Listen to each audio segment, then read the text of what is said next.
બાળકો સાથે મહિલાઓનું રેસ્ક્યુ, જીવ બચાવવા મહિલાએ માથે થેલો મૂકી કમરસમાં પાણીમાં ચાલી ઘર છોડ્યું. સુરતમાં રવિવાર બપોર પછીથી અવિરત વરસાદ વરસી રહ્યો છે. આથી ગુજરાતનું સૌથી મોટું બીજા નંબરનું શહેરને ખાડીપુરને બાંધમાં લીધું છે. ગઈકાલથી ખાડીપુરથી સ્થિતિ વણસી રહી છે. નીચાણવાળા વિસ્તારોમાં લોકોનું રેસ્ક્યુ કરવામાં આવી રહ્યું છે.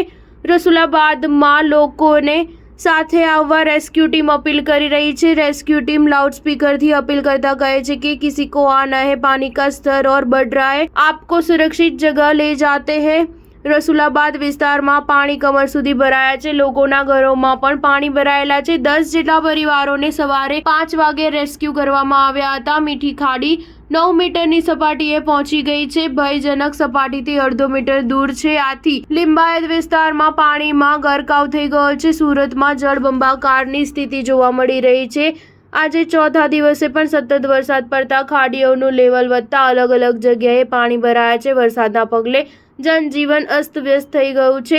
યોગી ચોક વિસ્તારમાં ખાડીપુર આવ્યું છે. ખાડીનું લેવલ વધતા મહાવીર ચોકથી કિરણ ચોક રોડ પર તળાવ જેવી પરિસ્થિતિ જોવા મળી રહી છે.